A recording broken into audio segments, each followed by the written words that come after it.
Assalamu alaikum. Inshallah, a couple of announcements before we begin, inshallah. Fridays, Saturdays, around Isha until we finish Taraweeh, inshallah, there's a kids program downstairs, inshallah, so you can take your kids there. The second thing, if your phone goes off in Salah, you can just put your hand in your pocket and turn it off. It's perfectly okay, inshallah. Number 3, alhamdulillah, today we had a fundraiser at Jum'ah. Allah subhanahu wa ta'ala blessed us with so many generous brothers and sisters. And our expectation was to raise 500. Actually, we had, as a sadaqah jariyah, we gave this opportunity to buy 500 salah spots in the masjid so we can pay off the loan, renovate the roof, and fix the parking lot.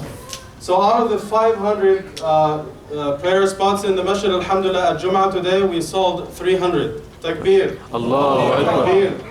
Takbir. May Allah subhanahu wa ta'ala reward you for your generosity. I thought I would never meet anyone more generous than the people of Edmonton, but alhamdulillah, you made me change my mind today. The people of Edmonton will be jealous.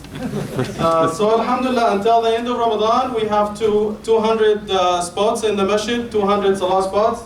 Those who would like to buy one or more spots, inshallah, the pledge forms are here. You can buy them for yourself, your family, your parents, as a sadaqah jariyah, inshallah. I'm going to keep them here. So, over the last couple of days, we've been talking about starting a new page with Allah subhanahu wa ta'ala, judging yourself in this dunya before you are judged in akhirah. So before I begin talking about our relationship with our kids, because this is something you need to think about as a way of judging yourself in this dunya. We spoke about your parents, we spoke about your husband, your wife, but today we'll talk a little bit about the kids.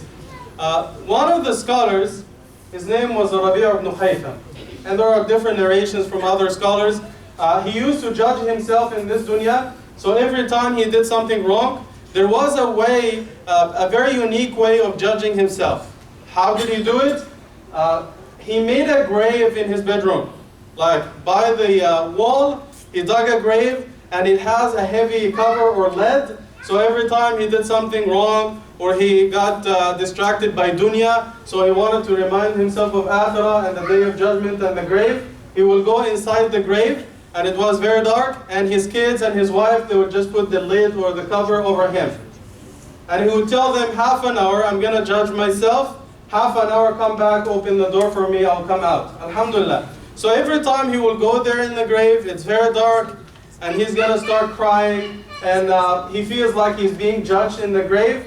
And he would ask himself at the end, what do you want now? Now you have seen it all, it's dark, the punishment is there, what do you want? So he will tell himself, رَبِّ ارْجِعُونِ لَعَلِّي أَعْمَلُ صَالِحًا فِي مَا تَرَكْتُ. He would say, Ya Allah, send me back to the dunya, I'm going to clean the mess, I'm going to be a good guy, I'm going to be a good person. Then he will knock on the door, his wife will open the door for him, he will come out. So he did this like 10, 15 times through his life, until one day, he went inside, and as usual, he said to his wife, after half an hour, just, open the door, I'll come out. His wife, we get the flyers from Walmart, from No Frills, Food Basics. So she saw the sale. Forget him. She went to the store, shopping the whole day, right? After half an hour, he did his routine, رَبِّ ارْجِعُونِ لَعَلِّي أَعْمَلُ صَالِحًا, as usual. Ya Allah, send me back. Okay, let's go. He knocked on the door. No one is there. 7 hours he was stuck in there. He actually thought he was dead. Right? He said, La hawla wala, I'm dead. Khalas, no more. Finally, so he was expecting someone to come and say, Man rabbuka, ma dinuka, man nabiyuka. He was sitting there expecting, all the time. Finally, Maghrib time, his wife came, with a car full of stuff from the store, a lot of things they don't need anyway. So she came in, they opened the door, he said, La hawla wala quwwata. Where have you been? I actually thought I died, right? So don't leave me inside again.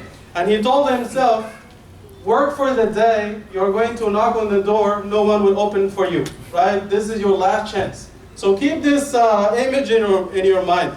Now the relationship with your kids, this is something you need to think about before you move to akhirah. One thing, and this is something we need to do with our kids, we need to lead by example. Sometimes we do something and we tell them to do something else, and this is very hypocritical, and the kids are confused. Like you talk to them, you have a cigarette in your hand, and you tell them if you smoke, you will be an idiot. Will you have the cigarette in your hand? Do you think they will listen to you? Of course not.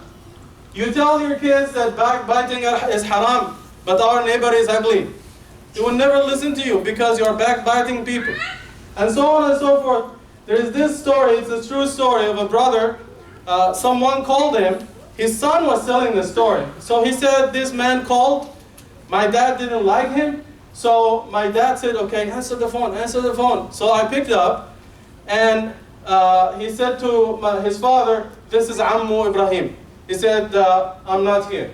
So he said to Ammu Ibrahim, my dad is telling you that he's not here. Ya ibn So you're teaching them to lie, and you're mad when they lie to you, right?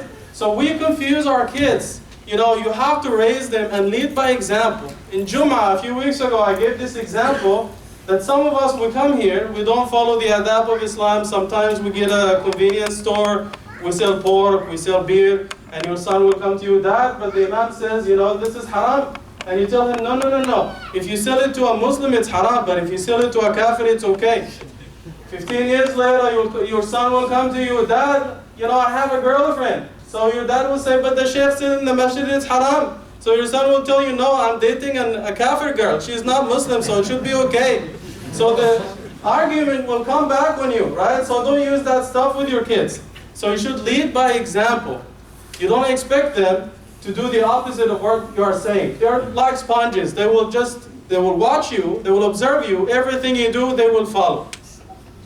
Teach them about Allah subhanahu wa ta'ala. Teach them about Islam. Especially if they go to the public schools and they are bombarded with, you know, you heard it all. New sex education, all these things, Christmas, Halloween, all that stuff, right? All these things. So you need to give them the Islamic perspective. And I keep telling people, yes, I understand. If you can't afford to send your kids to Islamic schools, and they go to the public school, at least in the weekend, teach them something. Send them to the masjid to learn something about Islam. You don't send yourself or your kids actually to the public schools to be taught by al-Maghdubi alayhim wal-Dallin, and at the end of the year, expect them to be like Abu Bakr and Umar and Uthman and Ali. Who are you trying to fool, right? So you keep this balance. Yes, they learn the secular way, but you also teach them something about Islam.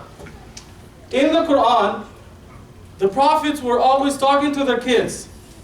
You see, for example, وَوَصَّى بِهَا إِبْرَاهِيمُ بَنِيهِ وَيَعْقُوبُ يَا بَنِيَّ إِنَّ اللَّهَ اصْطَفَى لَكُمُ الدِّينَ فَلَا تَمُوتُنَّ إِلَّا وَأَنْتُمْ مُسْلِمُونَ أَمْ كُنْتُمْ شُهَدَاءَ إِذْ حَضَرَ يَعْقُوبَ الْمَوْتُ إِذْ قَالَ لِبَنِيهِ مَا تَعْبُدُونَ مِنْ بَعْدِي قَالُوا نَعْبُدُ إِلَهَكَ وَإِلَهَ. So Ibrahim alayhi salam and Yaqub, the different prophets, they were teaching their kids Tawheed. In Surah Yusuf, Yaqub alayhi salam was talking to Yusuf alayhi salam. This is why when he had the dream, he came to his father and he spoke to him. And they say that Yusuf alayhi salam was taking away from his father. Surah Yusuf is surah number 12 in the Quran. So Yusuf alayhi salam was taken away from his father when he was only 12 years old. And later in the story, when he was in jail, he was doing da'wah about Tawheed. Where did he get that from? Because the people of Egypt at the time, they were mushrikun, they were worshipping idols. From what he got from his father when he was a baby. Luqman alayhi salam, you know Surah Luqman, he's teaching his son about Tawheed, make salah, there is a day of judgment, be nice to people, respect everyone. So he's teaching him about the ibadat and the mu'amalat, your relationship with Allah and the relationship with the people. The last thing I want to say, because tomorrow inshallah we'll be doing a new topic, is your kids when they are young, they will always come to you with questions. Hey dad, who created this phone? You will say, well, Samsung. Who created Samsung? This person in China. Who created China? Allah. They will say, who created Allah? They have these questions, right? So you need to find ways to explain to them. Your kids will come to you and say, Dad, where did I come from? So some of us will jump out of the window. Some will say, shut up. What are you talking about? Right? No. You need to explain to them. Because the Quran talks about these things all the time. So you need to talk to them in a very logical way. And the Prophet ﷺ, when he spoke to kids, he spoke to them like adults. he would talk and teach them like grown-ups. He was not like, baby talking them. He was talking to them like adults. The Prophet ﷺ, we know from authentic hadith, I got 1 minute. He used to gather all the kids in the house, Al-Hassan and Al-Hussein, and teach them the last ayah of Surah Isra, all the time. وَقُلِ الْحَمْدُ لِلَّهِ الَّذِي لَمْ يَتَّخِذْ وَلَدًا وَلَمْ يَكُنْ لَهُ شَرِيكٌ فِي الْمُلْكِ وَلَمْ يَكُنْ لَهُ وَلِيٌّ مِنَ الذُّلِّ وَكَبِّرْهُ تَكْبِيرًا. So he's teaching them about Tawheed. So don't baby talk them. Just talk to them like adults and give them the right proof and the right argument. Explain to them in an acceptable way. We can get into more details, inshallah. I'm going to conclude with this small story. You will like, inshallah. So one day there's this kid, he comes from school, and he goes to his mom and he says, Mom, how did I come about? Where did I come from as a baby? She said, it's very simple. It's very simple. I'm going to explain to you. We have a carpet like this one in the living room. So I put some sugar under the carpet, and in the morning I lifted the carpet and you were there. MashaAllah, sugar, made of sugar. So the mom went to sleep. The kid, he put some sugar below the carpet to see what happens. First thing in the morning, he woke up around Fajr, lifted the carpet, he found 5 cockroaches. So the kid came to his mom when she woke up and said, Mom, I did what you did, I lifted the carpet, there were like 5 cockroaches, She said, did you kill them? I didn't know we have cockroaches in the house, you should kill them. So he said, how in the world can I kill my kids? These are my kids, right? You told me. So again, it will come back on you. We'll continue tomorrow, inshallah. So the question for last night, there's Surah Al-Ni'am. Surah Al-Ni'am, the surah of the blessings in the Quran. This surah lists at least, or actually more than 20 favors from Allah, more than any other surah. And this is Surah Al-Nahl, Surah 16. And the winner is Sister Nafila. Sister Nafila. Sister Nafila. Yes. Yeah, if we can get someone to send it to the sister in the back. Barakallahu feek, if you can pass. Barakallahu feek. The question for tonight is difficult. According to the Quran, how many angels will carry the throne of Allah on the Day of Judgment? How many angels will carry the throne of Allah subhanahu wa ta'ala on the Day of Judgment? If you know the answer, email me inshallah at Imam Mustafa at Anatolia Center.ca. Jazakumullah khairan.